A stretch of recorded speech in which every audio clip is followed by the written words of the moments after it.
संयुक्त राष्ट्र संघ में भारत का योगदान लिखिए। उत्तर, भारत संयुक्त राष्ट्र संघ के 51 प्रारंभिक सदस्यों में से एक है। 1946 में पंडित जवाहरलाल नेहरू ने कहा कि संयुक्त राष्ट्र संघ के घोषणा पत्र के प्रति भारत का दृष्टिकोण हृदय और कार्यों से पूर्ण सहयोग और बिना संकोचपूर्ण समर्थन का है।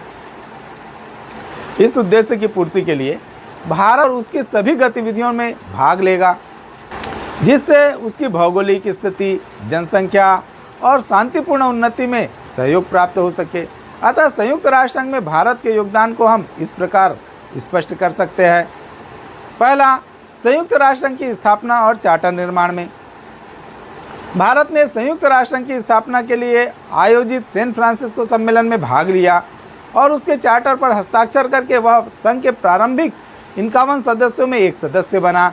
दूसरा, संघ की सदस्य संख्या बढ़ाने में भारत की सदैव यह नीति रही है कि न केवल संयुक्त राष्ट्र संघ के सिद्धांतों और उद्देश्यों में आस्था रखने वाले राष्ट्रों को ही संघ का सदस्य बनाना चाहिए, बल्कि विश्व के सभी राष्ट्रों को संघ का सदस्य होना चाहिए। उसने विश्व के प्रत्येक राष्ट्र को संघ का सदस्य बनाए जाने का समर्थन किया है।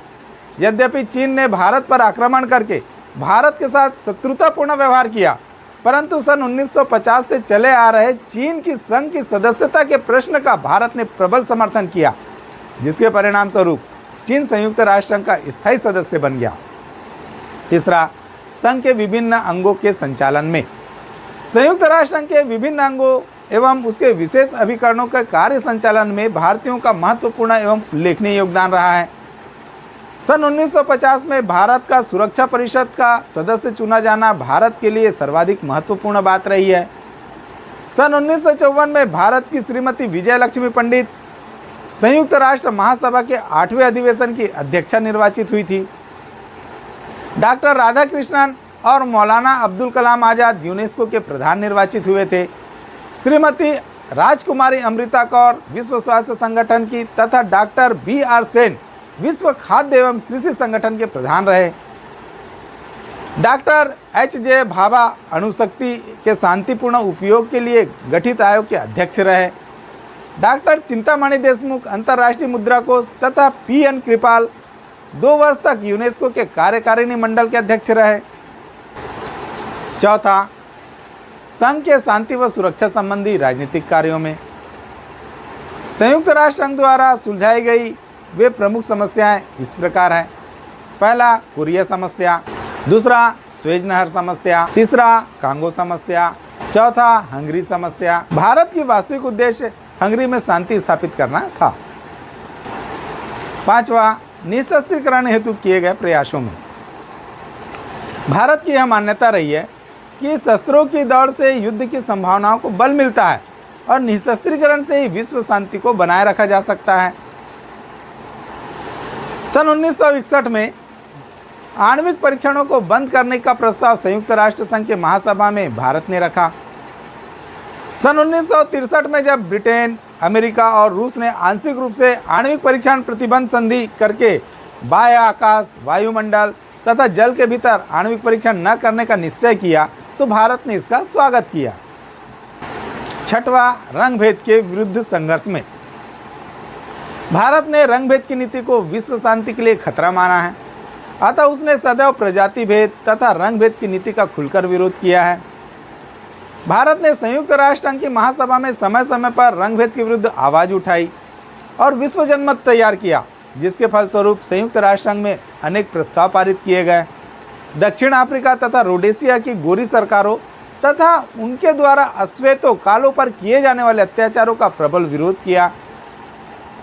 8 जनवरी सन 1987 को प्रधानमंत्री श्री राजीव गांधी ने अफ्रीकी राष्ट्रीय कांग्रेस की हीरक जयंती पर रंगभेद के विरुद्ध में आयोजित 2 दिवसीय युवा सम्मेलन का उद्घाटन करते हुए कहा कि रंगभेद मानवता के नाम पर कलंक है, अतः दक्षिण अफ्रीका में रंगभेद को समाप्त कराने के लिए विश्व समुदाय को तत्काल व्यापक एवं समयबद्ध कार्यक्रम प्रारंभ करना चाहिए।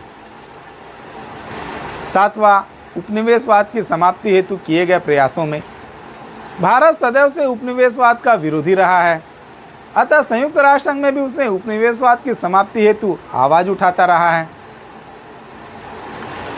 18 दिसंबर सन 1986 को भारत ने नामीबिया को दक्षिण अफ्रीका से मुक्त कराने के लिए 10 सूत्री कार्यक्रम का एक प्रस्ताव संयुक्त राष्ट्र महासभा में प्रस्तुत किया। इस प्रकार भारत ने साम्राज्यवाद और उपनिवेशवाद की समाप्ति हेतु किए गए प्रयासों में संयुक्त राष्ट्र संघ का उल्लेखनीय सहयोग किया है। 8वां, मानवाधिकारों की रक्षा में भारत मानवाधिकारों की महान समर्थक है। विश्व के किसी भी देश द्वारा जब कभी भी मानवाधिकारों का हनन किया गया है तो संयुक्त राष्ट्र संघ के माध्यम से भारत ने उसके विरुद्ध जोरदार आवाज उठाते हुए तुरंत कार्रवाई करने की मांग की है। 21 दिसंबर सन 1993 को संयुक्त राष्ट्र महासभा ने संपूर्ण विश्व के लोगों के मूलभूत मानवाधिकारों की रक्षा के लिए एक मानवाधिकार उच्च आयोग का गठन किया है। 9वां, आंशिक और सामाजिक समस्याओं को हल करने में भारत ने संयुक्त राष्ट्र संघ के माध्यम से आर्थिक दृष्टि से पिछड़े देशों के विकास पर विशेष बल दिया है और विकसित देशों से अविकसित या विकासशील देशों को अधिकाधिक आर्थिक सहायता देने के लिए अपील की है।